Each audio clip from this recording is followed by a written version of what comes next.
Menyaksikan segmen Energy Corner dalam Squawk Box CNBC Indonesia dan telah hadir di sini untuk membahas terkait penanggulangan tumpahan minyak di Indonesia khususnya dan juga berbagai wilayah lainnya. Sudah ada di sini Ibu Novelina Stefani selaku Deputy Operation Director PT OICT Indonesia. Apa kabar Ibu Novel? Baik Mas Bram. Baik Bu Novel, kalau kita ketahui bersama ini kan PT OICT Indonesia juga banyak begitu ya untuk menanggulangi dari tumpahan minyak di Indonesia, bahkan juga kalau kita dengar sudah mencapai luar negeri juga begitu. Bisa sedikit diceritakan terkait profil dan juga sejarah singkatnya terkait PT OICT Indonesia ini, Bu Novel? Oke, Mas Bram, OICT Indonesia itu merupakan pusat penanggulangan tumpahan minyak di Indonesia.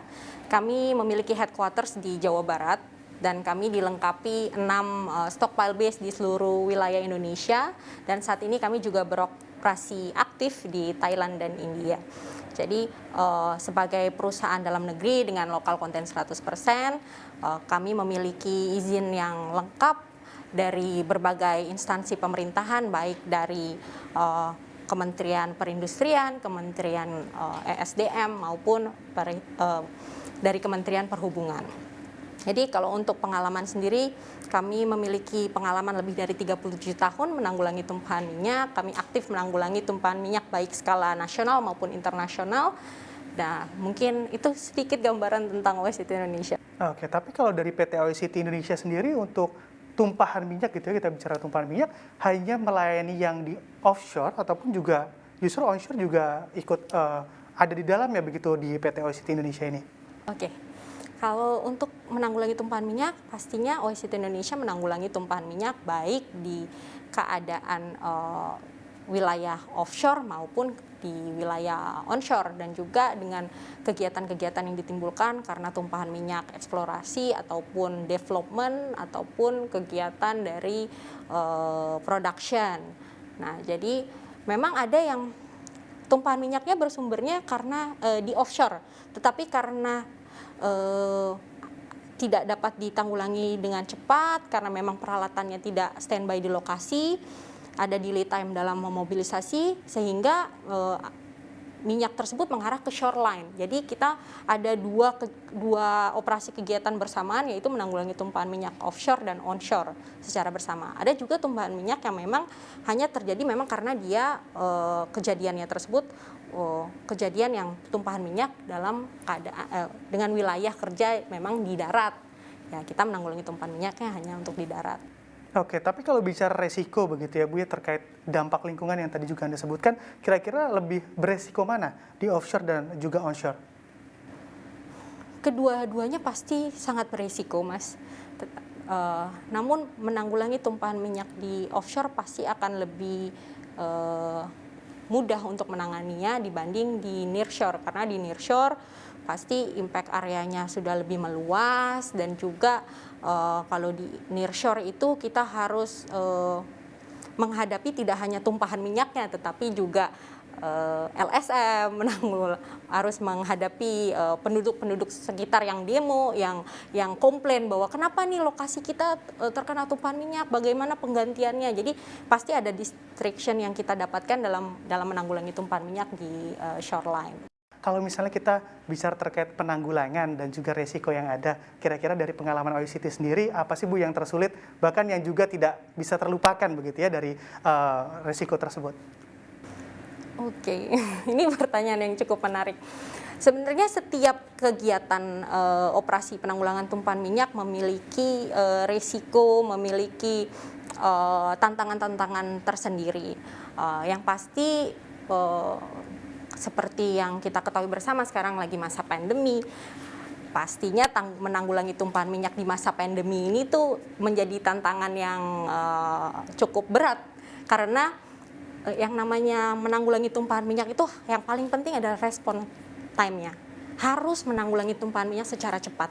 Sedangkan dengan proses SOP, prosedur prokes yang ada, saat kita dapat notifikasi untuk pengiriman mobilisasi personil, kita nggak bisa langsung ngirim personil begitu saja seperti keadaan normal biasanya.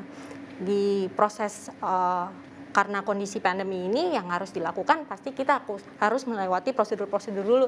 Kita harus ada PCR-nya, swab test-nya, lalu harus ada karantinanya sebelum masuk ke wilayah tersebut, karena wilayah-wilayah operasi kerja KKKS sendiri pun harus steril, karena once ada yang masuk dalam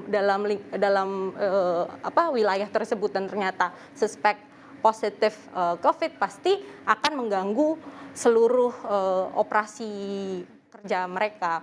Jadi kita harus benar-benar berkejar-kejaran waktu dan juga minyak ya. Dan respon time itu tantangan challenge yang sangat berat ya buat kita saat ini. Tapi dengan kita mengikuti SOP yang ada di penanggulangan tumpahan minyak terakhir, yang saat kita menanggulangi tumpahan minyak di masa pandemi, kita dapat melewati itu semua dengan hal yang baik. Oke, ini Bu, kalau kita bicara lagi terkait penanggulangan dari tumpahan minyak begitu ya, khususnya di offshore, kira-kira kalau dari PT Oil City sendiri butuh waktu berapa lama sih Bu untuk menangani permasalahan tersebut? Apakah memang ada waktu khusus begitu dari skema yang dilakukan dari A sampai Z? Nah ini seperti apa untuk skemanya sendiri, Bu Novel? Untuk skemanya sendiri sebenarnya untuk setiap kejadian tumpahan minyak pasti berbeda-beda sumber tumpahan minyaknya, besaran tumpahan minyaknya, dan lokasi tumpahan minyaknya itu juga sangat-sangat berpengaruh dengan durasi combating kita. Tapi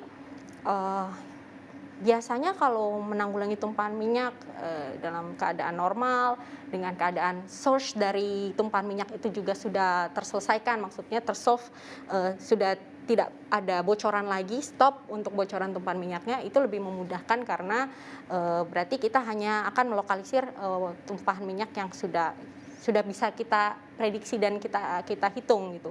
Kecuali sumber minyak itu terus belum bisa diselesaikan, pasti ya untuk operasi tumpahan minyaknya juga tidak akan pernah bisa berhenti gitu. Paling lama kita pernah nanggulangi tumpahan minyak 6 sampai 8 bulan karena source minyaknya juga waktu itu sedikit memiliki tantangan tersendiri untuk penutupan kebocorannya. Tapi untuk minor spill yang tidak terlalu besar dengan resiko tumpahan minyaknya memang bisa segera ditangani, ya kita bisa nanggulangi 1 sampai 2 bulan. Oke, baik. Mungkin bisa diceritakan juga tadi menarik sampai 8 bulan menangani tumpahan minyak, itu di mana Bu lokasinya? Penanggulangan tumpahan minyak yang kita lakukan sebelumnya di Jawa Barat. Ya. Oke, di Jawa Barat itu ya. Oke, berarti sampai 8 bulan. Tapi kalau misalnya dilihat dari penanganan cepat ataupun tidaknya juga bisa dilihat dari offshore dan juga onshore nggak sih? Atau mungkin sama saja sebetulnya, dilihat dari tingkat resikonya saja? Jadi gini Mas, sebenarnya yang paling penting dalam menanggulangi tumpahan minyak itu adalah kesiapan penanggulangan tumpahan minyak di awal, di masa normal. Jadi sebelum kejadian tumpahan minyak itu terjadi. Nah, apa sih yang harus dilakukan oleh perusahaan-perusahaan yang memiliki risiko tumpahan minyak? Tahap awalnya adalah pembuatan kajian risiko atau biasanya dibilang oil spill contingency plan. Nah, ini adalah faktor yang paling penting karena dari kajian risiko itu kita bisa mengetahui risiko apa saja yang akan ditimbulkan, besaran tumpahan minyak yang estimasi untuk yang dapat bocor atau tumpah. Lalu juga yang paling penting lagi adalah kita bisa memprediksi arah tumpahan minyaknya kemana. Jadi dengan planning, perencanaan, dengan data-data tersebut kita bisa membuat strategi penanggulangan tumpahan minyak sehingga itu bisa memproses lebih cepat dalam proses penanggulangan tumpahan minyaknya karena kita sudah punya strateginya. Nah, yang paling penting dari punya oil spill contingency plan ini adalah oil spill contingency plan ini di-approve oleh instansi pemerintah terkait. Yaitu ya kalau KKKS ya harus di-approve oleh SKK Migas terlebih dahulu, lalu kita bawa ke Perhubungan Laut dan juga ESDM. Jadi kita bikin plannya dan di-approve oleh pemerintah. Nah, dengan strategi yang matang, dengan rekomendasi berapa jumlah peralatan yang diperlukan, lalu itulah yang menjadi kesiapan oleh perusahaan-perusahaan dalam menanggulangi tumpahan minyak dengan peralatan personil yang telah terlatih yang ditempatkan di lokasi kerja. In case terjadi tumpahan minyak, itu akan menjadi salah satu kesiapan respon time dalam menanggulangi tumpahan minyak. Dengan kesiapan tersebut pastinya akan meminimalisir risiko-risiko penyebaran yang semakin masif dan luas. seperti itu. Oke, baik. Ini juga menarik bicara terkait kesiapan ini, Bu. Ini kan kalau kita perhatikan juga untuk aktivitas pengeboran ini kan juga ada di mana-mana begitu ya, bahkan di Indonesia pun ada beberapa titik. Nah, misalnya untuk kesiapannya sendiri PT Oil City Indonesia, apakah juga apabila begitu ada tumpahan minyak secara simultan juga siap begitu ataupun sudah ada strateginya tersendiri, Bu Novel? Ya, sebagai pusat penanggulangan tumpahan minyak, pastinya kami memiliki kesiapsiagaan yang mumpuni. Saat ini kami memiliki lebih dari 44.000 meter oil boom. Kita memiliki juga lebih dari 120 tipe skimmer yang sesuai dengan jenis masing-masing jenis tipe minyak.